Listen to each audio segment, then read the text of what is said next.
There you are. You know, being over 30, it makes it difficult. You know, the technology is a challenge. Hi, Marjolaine. Hi. How are you? I'm fine, thanks. I'm in a hotel right now. We Hello. I don't need to know. Hello. Yes, are you there, Vanessa? This is Jenny, actually. Hi, Jenny. How You are Hi. don't you? look like Jenny. You don't look, Jenny. Why we can't see you? Oh, okay. Vanessa's just run off to get me some water. Okay. Well, hi, Jenny. Um, Hi. we're so happy that you took the time Oh, for us. There you are, looking lovely. Um, I just want to say before a little preface, you know, less than a year ago, Peter Vernon messaged me and said that the viewership in America was growing because of Acorn, and I had been active on the page, and would I please start an American page? So that was it at the end of September of last year, and I said, if we get 100 people, I will be so excited. Well, here we are 10 months later, and we are just about to hit 1,000 members from it's amazing. all over the world. We have 18 countries, 38 of our 50 states, and we are growing. People are seeing it more and more. So, thank you so much for taking the time to visit with us. And I Oh, know thank people you have for having me. lots of questions because you do play one of the most talked about characters. I'm surprised you wanted to talk to me at all. Uh, well, here's my first question for you. What does your hashtag misunderstood tell us about that? Well, you know the golden rule of acting, you must never judge your character. So you have to kind of feel empathy for them in order to play them. So I guess how I feel about Regina is that she is misunderstood, and if only people could see inside her 15-year-old brain, because that's kind of how old I pitch her in terms of her emotional maturity, then they would understand why she behaves the way she does. I mean, she's ultimately heartbroken. That is kind of what guides her throughout her life. It's this terrible sense of I didn't get the man that I loved. So she's misunderstood in that way because people think she's just this terrible villain. Well, we're going to have an opportunity for you to talk yourself out of that concept that we have. Um, can you tell us? I'm very curious about your audition for this part. Um, you seem like such a nice lady.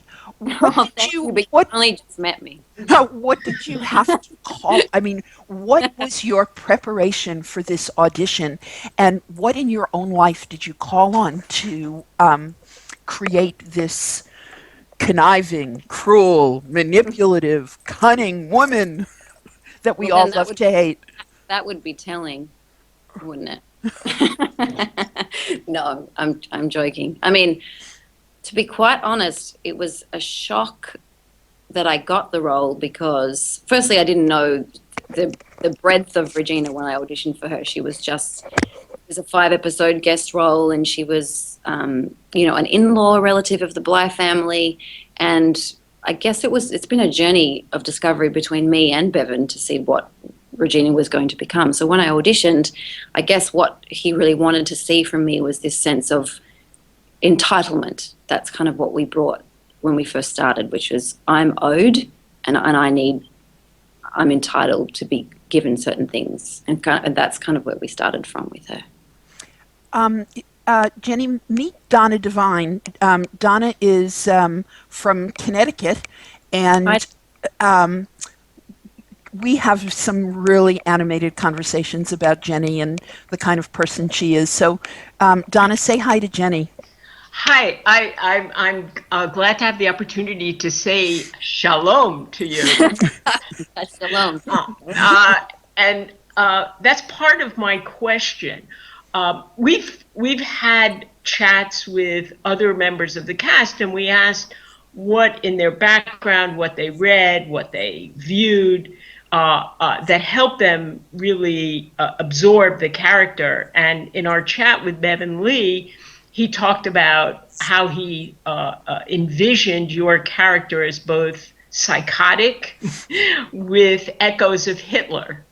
And I was wondering if you could tell us just how you decided to play the role of this to project the anti-Semitism, and why add the word. You often add the word shalom, which to me sometimes makes the character a bit campy, and I'm wondering who decided to add that word. Well, that's all Bevan, obviously. If I were to be very honest, I would have to say I lived in Los Angeles for 8 years, and a lot of my friends are Jewish and they live in LA, and I also have a lot of Israeli friends in LA. And so when I saw the role, I was uncomfortable at the beginning. And I would talk to my husband, and I was like, and he, having lived in LA for 20 years, he's like, you can't do that. You can't say that on television. You just can't.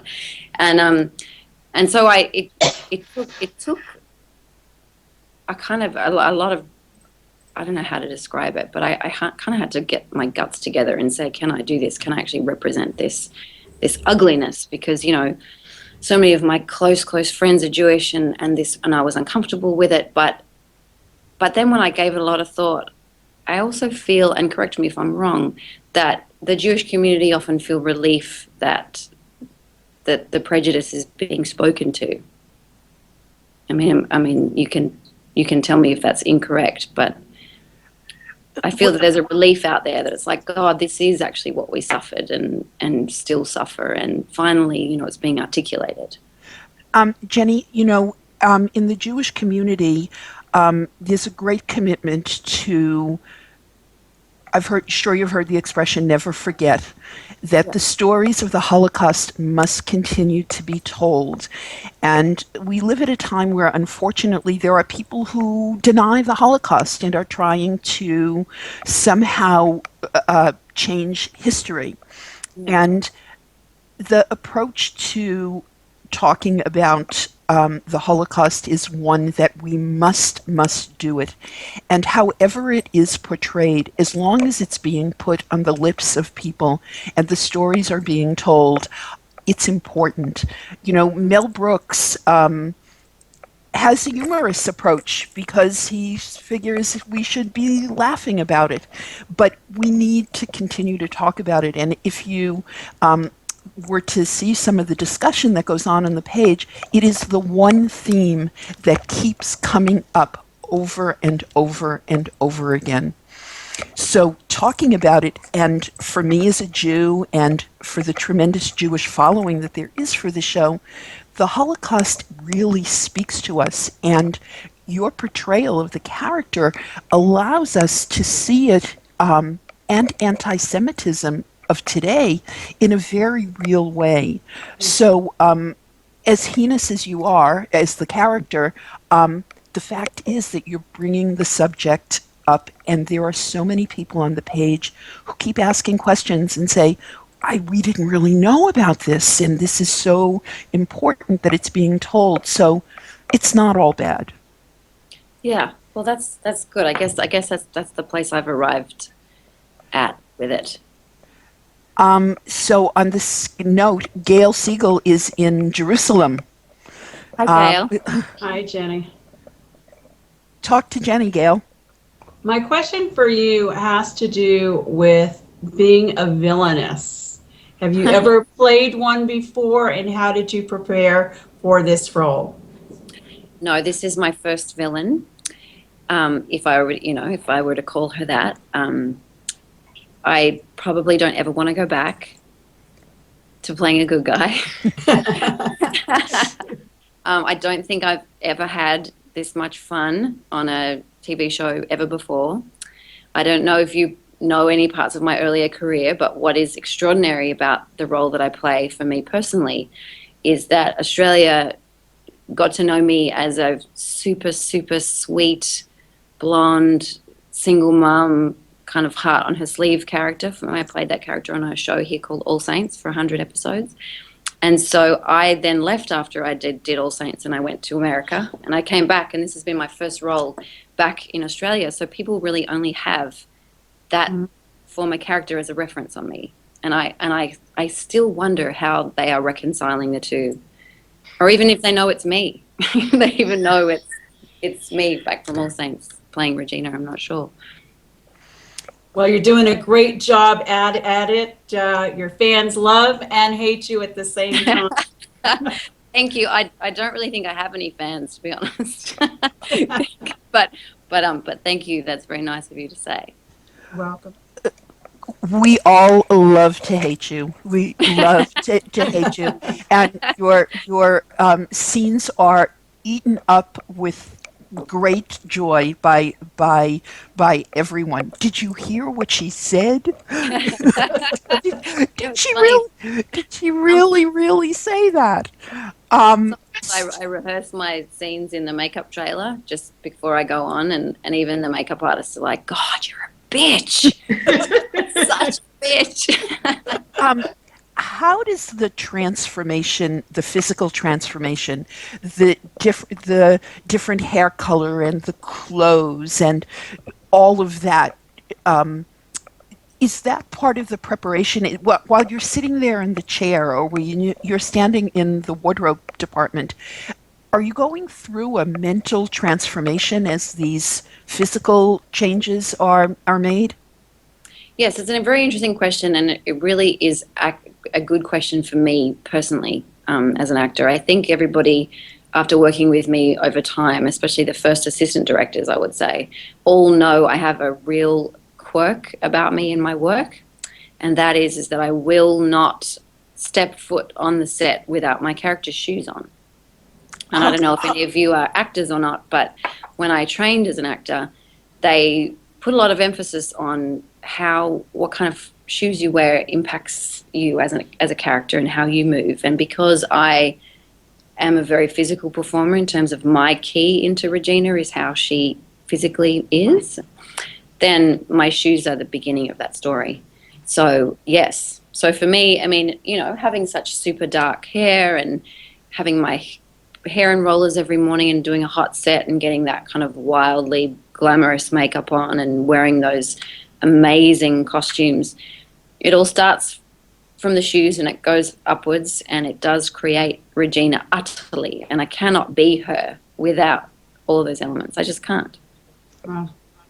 There have been shots of your feet and your shoes in the in several of the episodes. Yeah. Please, Maybe they please post some Instagram pictures of Regina's feet, please.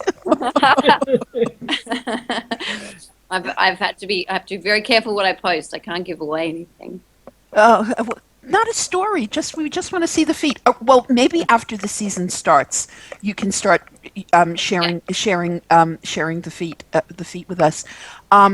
Jane Sullivan is down south in Georgia. Jane, say hello to Jenny. Hey, Jenny. Hi, Jane. How are I you? thought it was pretty exciting when you liked my tweet, but this is way more exciting. How are you doing? I'm doing great.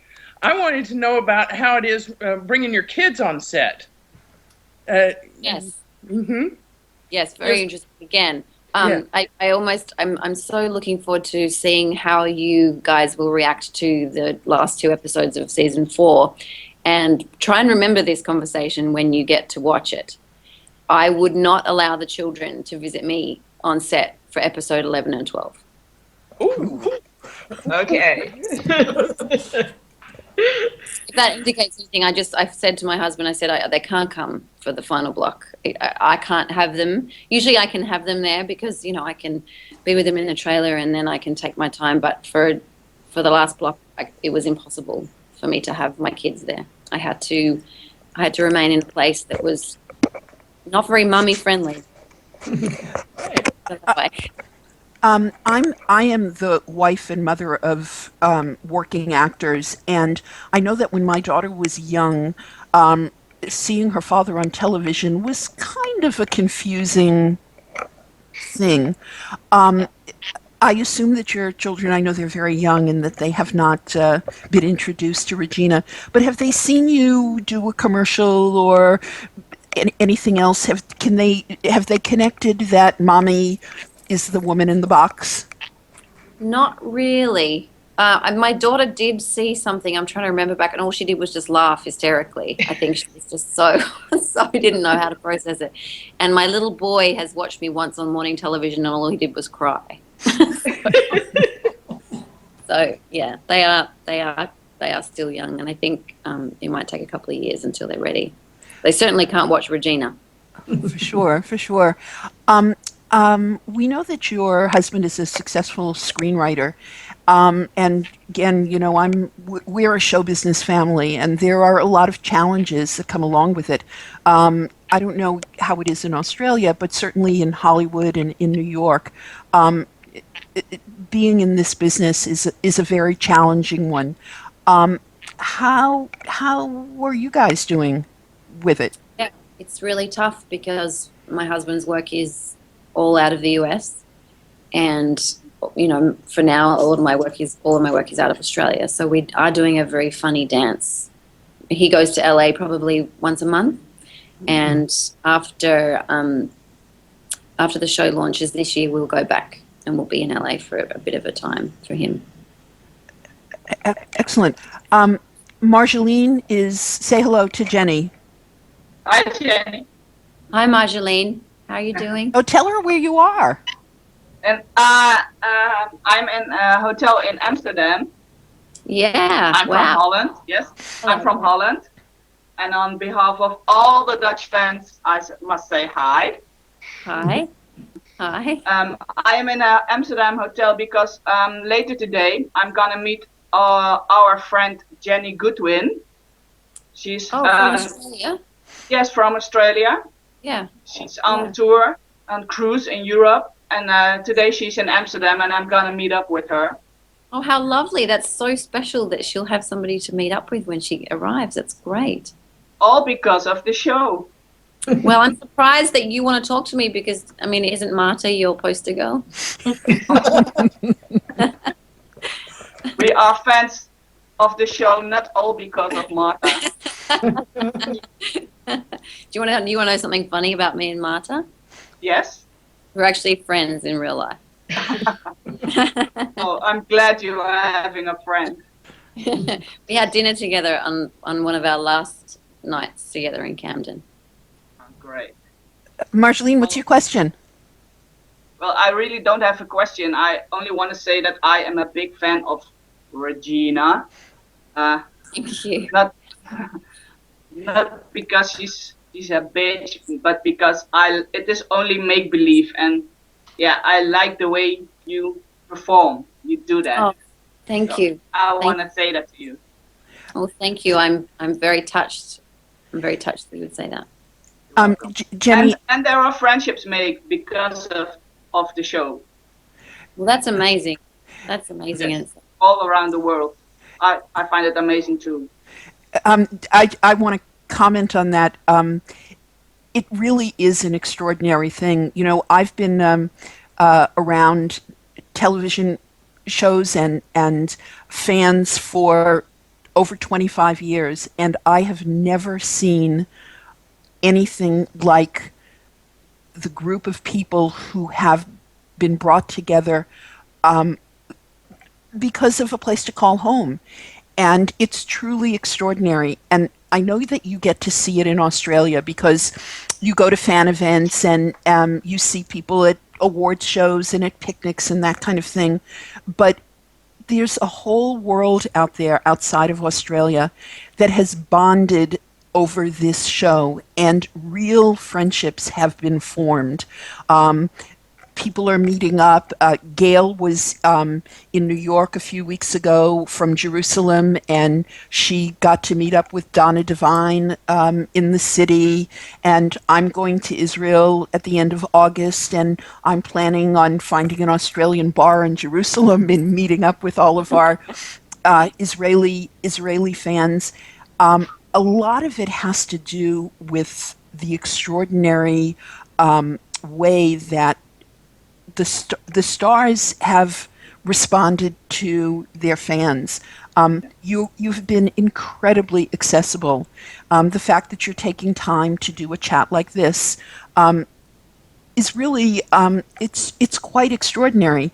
And when this chat gets posted after we finish talking, 1,000 people are going to be able to hear it and are going to be able to talk about it and really feel a close connection.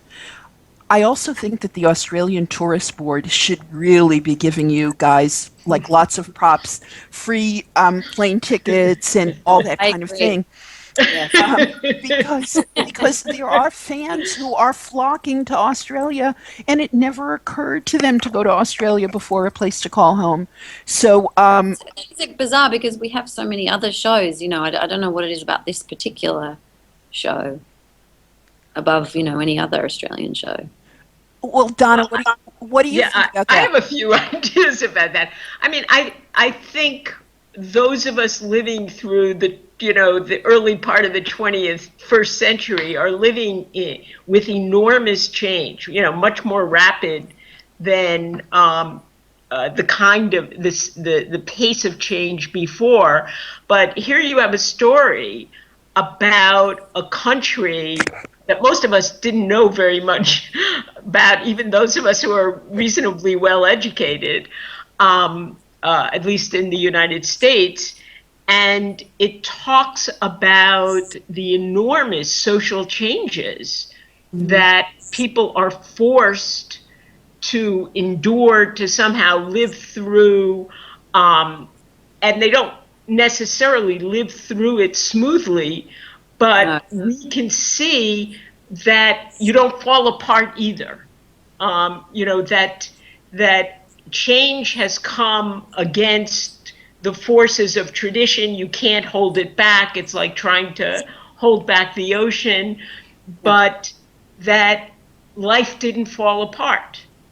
And you can, I think when you look at that kind of change, you begin to try to repair what's still left of the negative parts, but you're also making the people who live there very meaningful, because those are voices that would have been lost, just because of history. So that's what I think. I mean, I think it's. I'm a professor of Middle East politics, and I should talk to my husband. I'm addicted to this. I was in Israel a couple of weeks ago, and I talked to artists who are watching the show and translators who are watching the show. It's really it's brilliant, and you all should be given lots of awards for communicating the brilliance of the idea to us. Thank you. That's so great of you to say. Jenni, we get to see some of the press. People are always posting articles and things that show up in Australia TV magazines and whoever's writing about it. Have there been there's been some really thoughtful articles. There's a woman from the Wall Street Journal who just loves A Place to Call Home, and there's another woman, Pam Stuckey, who from the Huffington Post, who just loves it. And they've really kind of tried to capture why this Australian drama is so popular outside of Australia. What's your take on it? You mentioned, why is an Australian show so popular? Well, what do you think? You've lived in LA and you know what Hollywood is like. Why do you think this particular show has captured the imagination of Hollywood? Well, I mean, I've watched Mad Men for one thing. That's something not similar, I guess, but it's a period drama, and it started in the 50s and really kind of examined that decade. And that decade in American history is also a decade of extreme change. Before the 60s hit, and the 60s were so radical for America and for the world, really. And so I guess I've watched Mad Men and I've watched our show, and I've been like, they are different. They are very different beasts. I feel on and on when I look at the show and I try and talk about it is that it really, in a way, it's kind of uncomfortable for us as Australians to look at, like, on one level, because it holds a mirror up to what we went through in the 50s and all the prejudices that existed in Australia. And I'm only going to speak about Australia because that's my home country and that's where I'm from. You know, the plight of the homosexual in the 50s in Australia, the class struggles and you know, all the prejudices that the upper classes had over the lower classes. Australia often likes to propaganda itself and say that there is no class difference, but in fact there is. And I think the show really does speak a lot to that. And I think people feel challenged by it. You know, I also think it's an important thing for us to look at where we come from in terms of, are we different now? Have we moved through those struggles, or haven't we? What are our prejudices like? What are our prejudices like today versus what were they like then?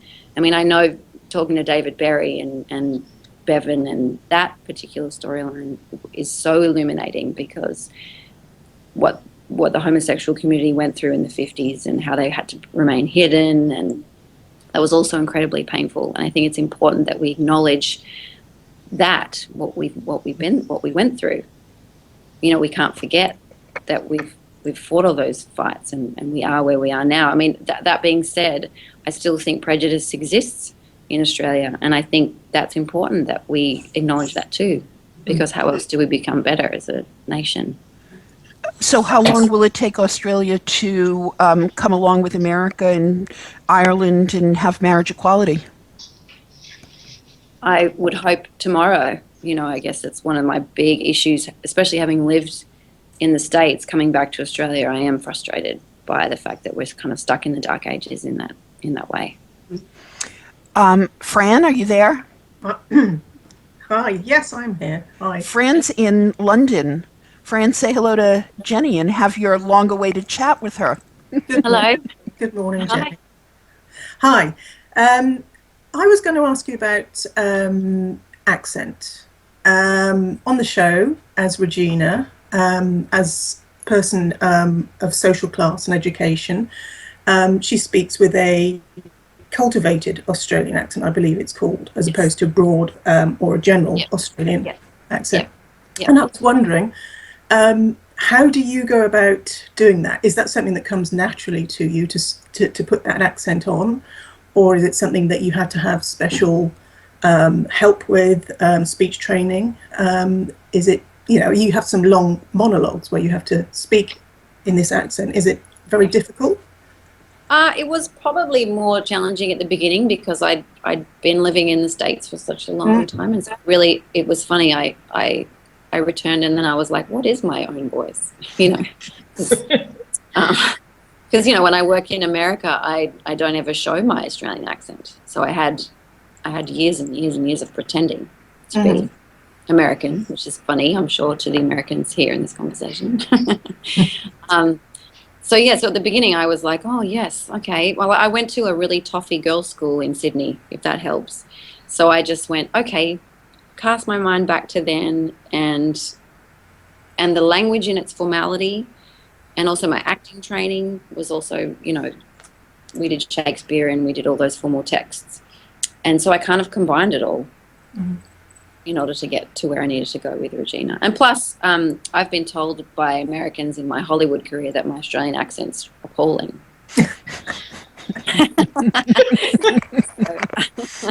So I don't know. Go figure. I think my Australian accent's pretty good.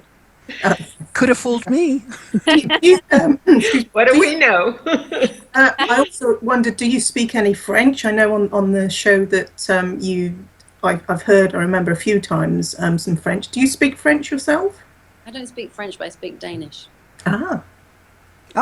That's an. How did you come? How did you come to speak Danish? I was an exchange student, so I went and did my last year of high school in Denmark. Jenni, getting back to Regina, can you share with us a little more of her backstory, the things that we don't know about her, that either you created or that Bevan presented to you, that would make us maybe understand her just a little bit more? Well, I don't know if you remember back in season 2 when Regina paid her boyfriend to beat her up. Mhm. Just a casual little storyline they threw my way. And he comes out of the farm having just been right royally beaten black and blue, and she has a monologue at the car. And that's really, that sums her up a lot, that monologue where she says, you know, he could have been mine, he should have been mine, I would have had everything, the house, the children, the land, the money, his heart, everything, and my sister took it away from me. And I can't really give too much away now because it'll ruin storyline, but Bevan did extrapolate quite a lot on Regina's backstory throughout season 4 in a kind of unusual manner, and I'm going to ask him once the series airs if he might release some of what he and I created together in a kind of different form than television, in a different form that he has, which will be very illuminating. But Regina has loved George from the moment she laid eyes on him, and the only reason why she didn't get him was she was too young, and he couldn't show an interest in her because she was 15, so he had to go for her older sister, who's a way more boring person in reality, and probably not as pretty, let's be honest. So poor things, he just had to sit back and watch her sister take the love of her life and go and have children with him, and it killed her. It absolutely killed her. I don't think she's ever gotten over it. Can you tell us anything about the late Mr. Standish? No. We've had a lot of discussions about when he may have expired. I'm not going to talk about how he expired, but because when you're first introduced, you're just coming out of mourning in season 1. So we assumed it was 1952 or thereabouts that he died. And then Sir Richard says something about the Zionists having done him in, and with the explosion at the King David, and that would put it at 1946. So we've had deep discussions about when it's not clear whether it was my husband that died in that bombing or if it was just friends and colleagues. Yeah, that's because there was another conversation between Elizabeth and Prudence. Right. We know about that. Yeah. Yeah, what happened to her husband. And I was also quite comfortable meeting Doris and helping her with her tonic.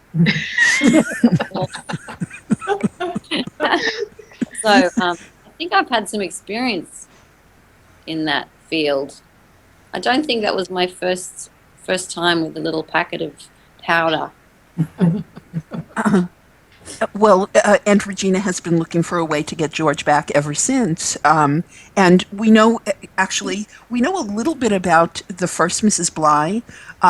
Not a whole lot. She died in an explosion. They were across the street, and he speaks of her with great love and affection. But somebody's dead, you love them so much more, and you think so much more of them afterwards. I can't wait to see what evolves in season 4. Kathy, I couldn't work out why he didn't meet Regina and think, my poor dead wife, and you're a dead ringer for her, pardon the pun. So I feel like you and I should get together. I don't know why that didn't happen. It wouldn't have made so annoying that some nurse popped into the picture, really. It wouldn't have made nearly as good a story. You know, everybody gets happy and gets what they want. That's the end. Exactly. You need Regina. You need a little bit of grit. I don't want her to. I don't want her being carted off to jail until the very last moment of the series. You know, everybody says when they talk about her and they say, "Oh, we hate her so much. Why doesn't somebody?" You know, and I keep saying because if she disappears, there is no story anymore. So we need her hanging on until the very last breath of the series. Kathy, are you there? Kathy? Kathy is sitting quietly.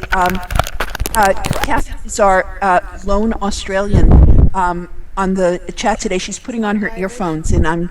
Can you hear me? You, Kathy, Kathy. Can you hear me? Yes, hello. Okay. Hi, David. My son is here as well. We have I can see him.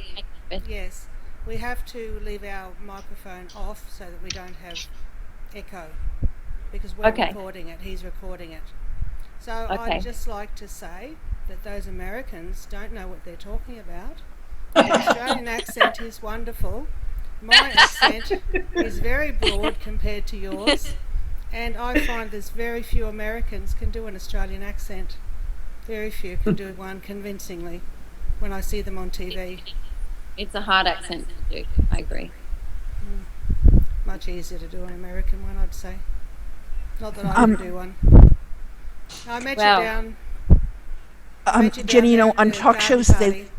I'm sorry. I thought you were finished. I'm sorry, Kathy. I'm not hearing you. I thought you had finished. I'm sorry. Oh, I just wanted to say I met you down at the garden party briefly amongst all the thousands of people who were there. Yeah, it was a wonderful day. It was a great day. Yeah. Yeah. So I'll pass back to Susan now.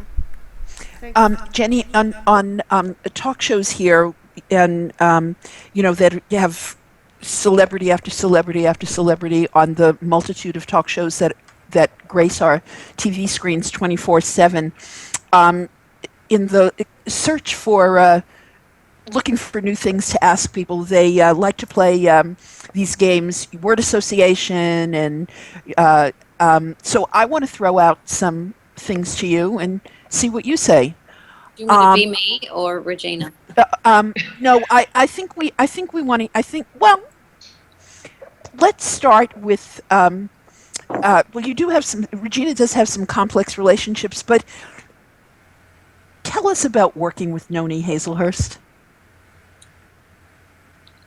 Somebody said to me when I got the job, they said, if you're ever in trouble, Noni is your girl. And luckily, there's only been one really sticky moment on the show for me. And I remember I was in a scene with Noni, and I said to her, Noni, I need you, and you need to step off with me.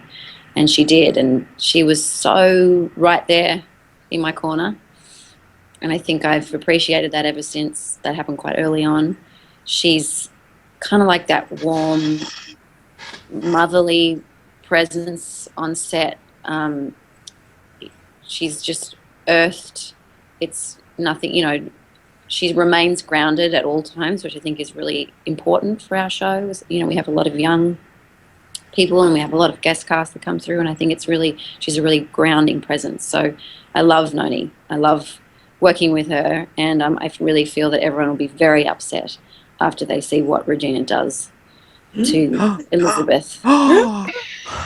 Well, so tell us, let's talk about the relationship between Elizabeth and Regina, which started out with them wanting to accomplish the same things, and now their relationship has completely changed.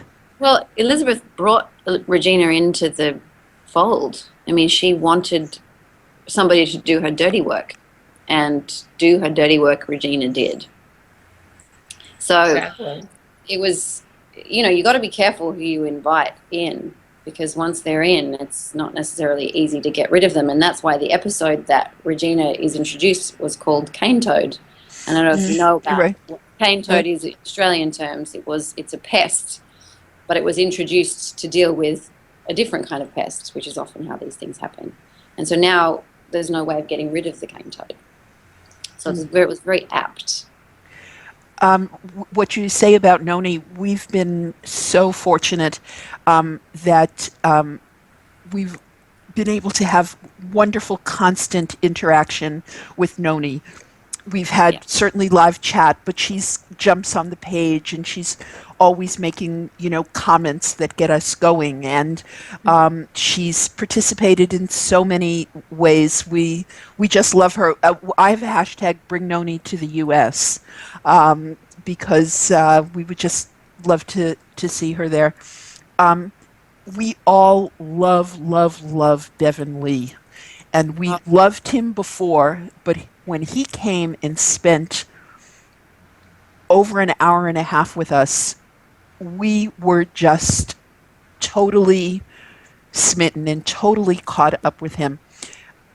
What is it about him that makes him so unique?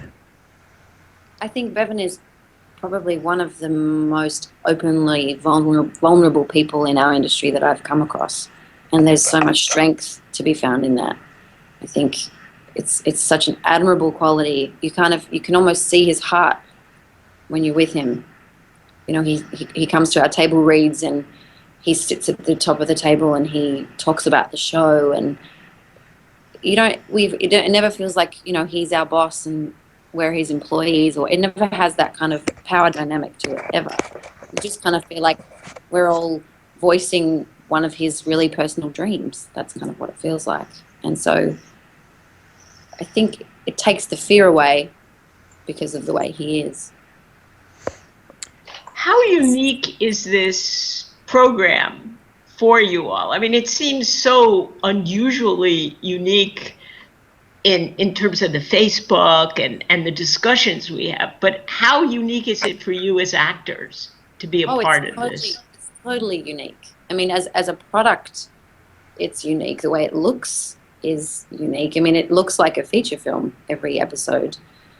I mean, I've done a lot of Australian television, and I've done television in America too, and I'm always stunned at how much artistry it goes into it in terms of all the cinematography, for example. So for that, it really stands apart. I think they put a lot of effort into that, a lot of money into that. I think you can see it all on the screen too. Go ahead, Donna. You're right that it is unique. Television in America, people say there's good and there's bad about it, but it's the photography, the way it's presented is so amazing. The sweeping scenery and the horses and the galloping and it's so unique. It is like watching a feature film every week. Yeah. The attention to detail, the clothes are so, and we see it so clearly that every single little detail, the accessories, the buttons on the clothes, all of these things are just extraordinary. It's good that you say that, because Lisa, our costume designer, is fastidious. I've never come across anybody so obsessed with detail as her. We'll be leaving the truck with our costumes on, and her eyes will be scanning you, and she'll be like, make that collar a bit stiffer, cover that button, fix that zip, iron that flatter. Like, she's just meticulous. And I often just think, oh, come on, it's all right, like, surely I can just go now. And she's like, no, it's got to be perfect. And look, I guess I want to share with you a bit about Lisa and I, really, because we talked before about Regina and how she's created by her shoes and her wardrobe and her makeup and her hair. But Lisa and I graph her story each episode, and we dress her according to the story. So when you watch each episode and you see what each character is wearing, especially, I only speak from Regina because it's the only one I have contact with, you can chart how she's feeling and what she's wanting in every scene by what she's wearing. And that is 100% true. And I've never worked on a show where it's been that interactive. So, Lisa will be, and she and I will talk, and I'll be like, Regina's got her sexy on in this scene. So what are we gonna put her in? And she'll be like, we're gonna put her in the red floral number because that's, you know, that's sexual and that's kind of what we want to do in this scene. Or the next scene I'll be like, I've got to play demure Regina in this scene, so let's put me in something kind of not very low cut, very kind of country. This, you know, all the different roles that Regina plays is all reflected by what dresses I wear. And when you see, there's one particular dress in season 4, and I won't tell you what it is, but I'm really curious to know if you can work it out when it goes to air. There's one dress in particular that kind of is like the watershed dress. It's kind of like the dress that says the most, that kind of sets Regina on a path to where she ends up, which is pretty out there. So come back to me when you've watched it and let me know if you've worked out which dress I'm speaking of. Definitely. Jenny, I want to ask you something else. Marta told us about that she had read a lot of books and did a lot of research into her character. You know, she read Ravensbrück and she did all of this really serious research. Have you read anything in the search for trying to capture Regina? I didn't have the same brief as Marta. I guess my research was more anecdotal because I was an Australian and I didn't have that terrible Holocaust experience. I guess it was more, I kind of focused more on where the prejudices came from in Australia and also what it was like to be a woman in the 50s. You know, my mum, for example, was a great resource for me and my grandmother in terms of what it was like to be in Australia then. So you've given us a little bit of a hint. Give us a little bit more about what we'll see from Regina. I'm not in favor of spoilers. We really don't want to know what's going to happen, but we like a little tease. Okay, well, I had a lot of Epsom salt baths in my final block of filming. Do you guys know what that is? You soak your feet in Epsom salts, don't you, when they're swollen? Yeah. I had to soak my entire body. Okay, Ooh. physical action. Do you do a lot of riding on a horse or just getting a lot of getting beaten up? Lots of horse riding. Yes, lots of horse riding. Yeah. I mean, I can't wait for you to see it. It's going to knock your socks off, that's for sure. It knocked mine off. I'm just barely recovering. No wonder I had to dye my hair blonde again. You know that those of us in the United States are going to have to wait until 2017 to see it, because it doesn't come. It doesn't come as quickly to us as it does to you people in Australia. We get it on Acorn starting a week or two after it finishes its first run in Australia, and we get 2 episodes at a time. Well, That's good. That's good. Without commercial interruption. Wow, that's great. So when does the DVD get released in Australia? I don't know. We really do get to see it like a movie. There is no commercial interruption, which makes it really, really very wonderful.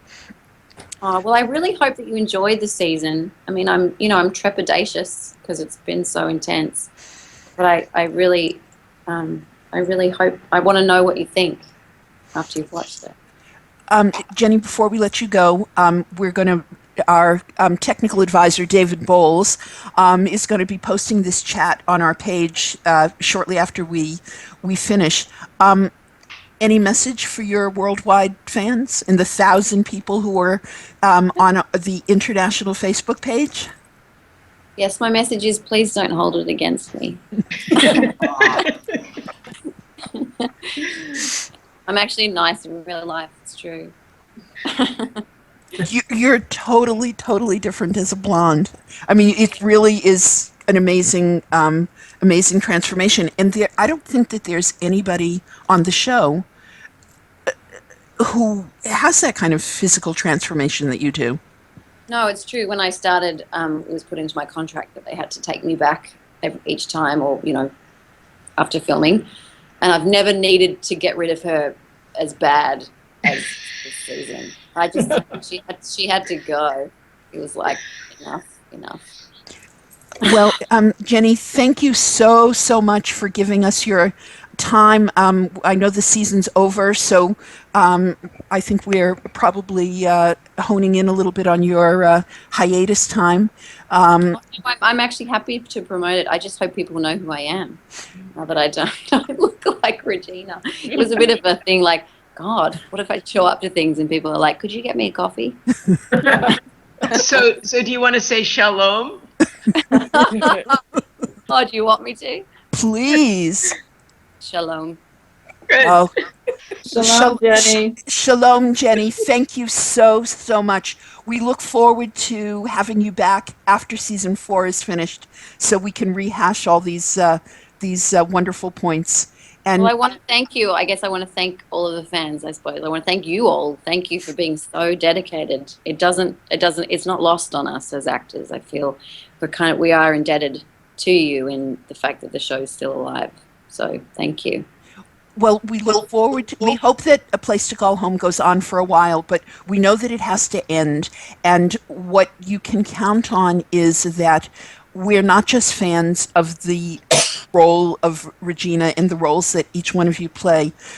We love you as actors and performers.